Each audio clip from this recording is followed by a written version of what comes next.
सोलापूरमध्ये घरगुती गॅसच्या गळतीमुळे 5 जणांचं कुटुंब हे बेशुद्ध अवस्थेत सापडलं होतं आणि या घटनेमध्ये 2 चिमुकल्यांसह आजीचा दुर्दैवी मृत्यू झाला। तर सोलापुरातील लष्कर भागामध्ये रात्री झोपताना गॅस व्यवस्थित बंद न केल्यामुळे हवा बंद खोलीत संपूर्ण कुटुंब गुदमरून गेलं।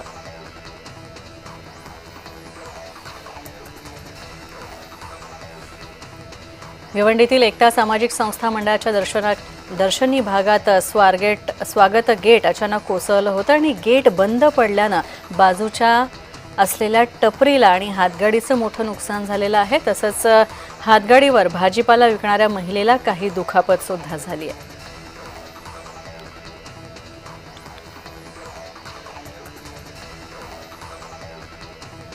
येवल्यातील सुरेखा पैठणी दुकानामध्ये धाडसी चोरीची घटना घडलेली आहे। पैठणी खरेदीच्या बहाण्याने एका महिलेने दुकानदाराचं लक्ष विचलित केलं। 1,70,000 रुपये किमतीची पैठणी तिनं चोरली।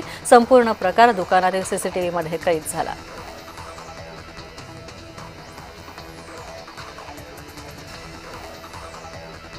नागपूरमध्ये पीडब्ल्यूडी कॉन्ट्रॅक्टर मुन्ना वर्माची आत्महत्या झालेली आहे। तर सार्वजनिक बांधकाम विभागाकडून पूर्ण केलेल्या कामाचे पैसे मिळत नसल्यामुळे त्याने नैराश्यापोटी आत्महत्या केली। वर्मा यांना 30 ते 40 कोटी रुपयांचं बिल पीडब्ल्यूडीकडे पाठवलं होतं, मात्र अजूनही त्यांचं बिल मिळालं नाहीये।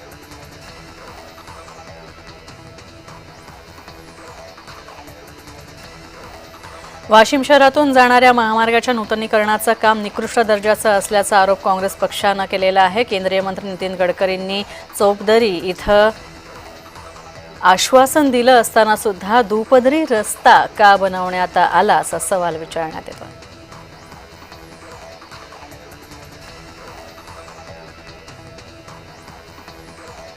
बुलढाणा जिल्हा सामान्य रुग्णालयात स्वतंत्र इमारतीमध्ये MRI मशीन गेल्या 2 महिन्यांपासून कार्यान्वित करण्यात आलंय, मात्र तांत्रिक अडचणींमुळे सांगत शासकीय प्रक्रियेमध्ये मशीनचं लोकार्पण अडकलेलं आहे। तपासासाठी मशीन पूर्णपणे सज्ज आहे, मात्र लोकार्पणच झालं नाही आणि त्यामुळे दररोज 5 ते 10 रुग्ण परत जातात। याचा मोठा आर्थिक फटका रुग्णालयांना बसतोय, रुग्णांना सुद्धा बसतोय। तर येत्या 10 ते 15 दिवसांमध्ये मशीन रुग्णसेवेमध्ये रुजू केला जाणार असल्याचं जिल्हा शल्यचिकित्सकांनी म्हटलं आहे।